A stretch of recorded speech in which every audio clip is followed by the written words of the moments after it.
Hello ladies and gents, today you'll learn how to add a jetpack mechanism to a character in Unreal Engine 4 using C++. So we're gonna start with a new first person template, a C++ template, right? And I'll type a name here. Okay, I'm gonna go with starter content, and yeah, it looks good. Be sure to check that it's C++ and not Blueprint. So first person C++. Okay. So we have our editor open, everything compiled fine, and we'll go to Visual Studio in the games folder with our project. We'll open the source and open the folder with the same name as your project and go to the character header. This is the class which we'll be modifying. We'll go in the public space of the class and add a new float variable. We'll name this max rise speed. This will basically set the speed at which our character can go up in the air. We'll make this a U property, and I'll explain in a second. We'll make this a U property so it's visible in the editor, okay, and it's also accessible from the blueprints. So you can change it or read it from the blueprint. This is useful because if a game designer wants to change this, you wouldn't want him to come and ask you, hey, can you open the project and change this value in the CPP file. You want to give game designers as much control as possible, and we'll go to the CPP file of the character in the constructor, yeah, and we'll set an initial value for that variable we just added, max rise speed. We'll set that to 420. Okay, we have an initial value now. What's next? Next, we should have a way of detecting when the space bar is pressed. Right now, there is already code for that. In the setup player input component, there are two method calls for the input component, bind action. Two lines here. The first line basically says when the jump action takes place, when the spacebar button is pressed, use this object, in our case the character object, and call its jump method. Now, if you go in the header and look for a jump method, you'll be surprised to see there's no jump method. That's because the jump method is actually defined, as it says here, in the A character class. And our class inherits from the A character class. But we want to have our own jump methods, and we'll do just that. We'll make a void jump method, and we'll say we're overriding it. Overriding basically means the method already exists in a base class, and we're just adding our own version on top of that. So the jump method and the stop jumping method. Okay, we declared the methods. It's time to define them. Before we do that, remember the jump and the stop jumping methods are virtual, so we don't actually have to change this A character to our own class name because they're virtual and they'll be called correctly in our new derived class. Okay, we'll define our jump and stop jumping methods here. I'm just gonna copy paste this to make it easier. Whoops. The first one and the second one.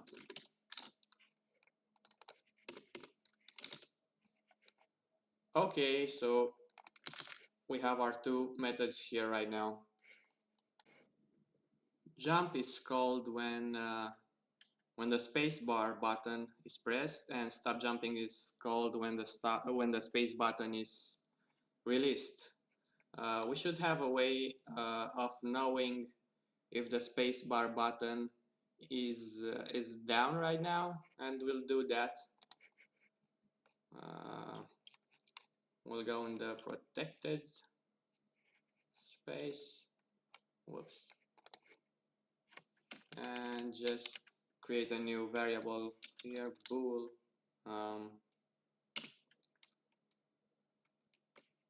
is space bar down. Quite descriptive, yeah. Okay, so if when the space bar is pressed, we'll make that true. IntelliSense is not working. It's working now. And when it's released, the spacebar button is no longer down. Okay, we have that. We should also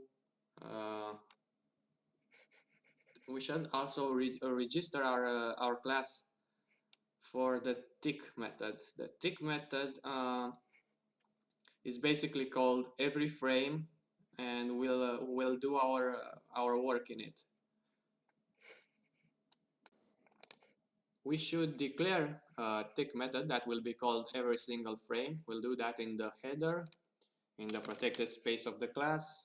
Say void tick, and we'll take as a parameter float. We'll call it delta time. If you don't know, delta time is basically how much time has passed since the last frame has been rendered. We don't actually use this argument when it's passed to us, but it's mandatory from the engine that every tick method takes a float variable. So we'll have to add that here. And we say we're overriding because I'm pretty sure there's this tick method is already defined in a base class. So since we're adding it on top of that, we're creating a new definition. We should say we're overriding the base definition. Now that we've declared it, it's time to create a definition. Remember to add the class name, and here we have the class. Here we have the tick method definition. Now we have this, but we're not entirely sure the engine is actually calling our tick method.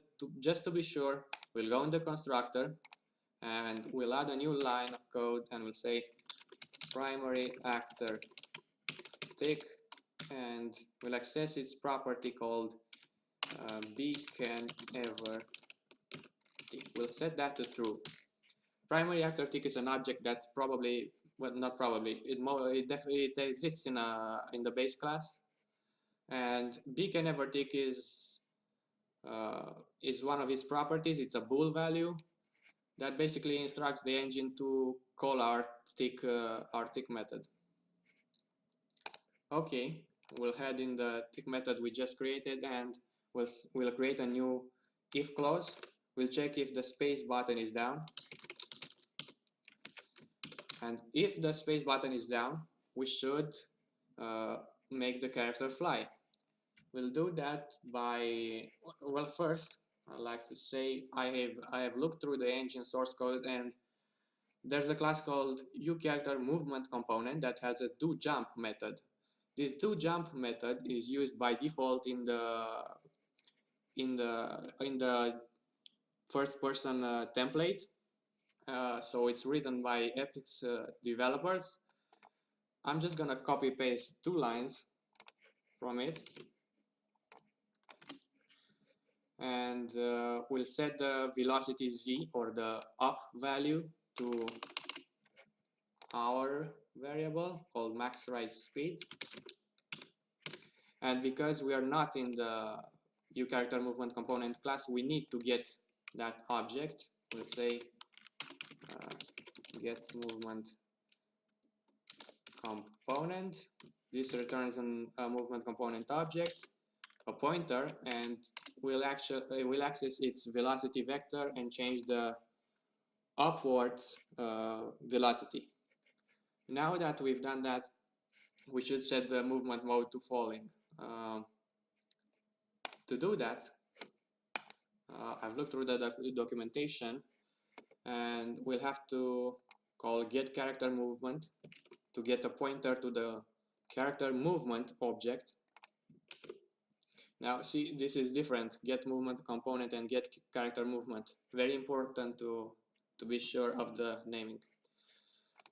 So we set the velocity to our value that we can edit later, and we set the movement mode to falling since we're now in the air and the character should be falling.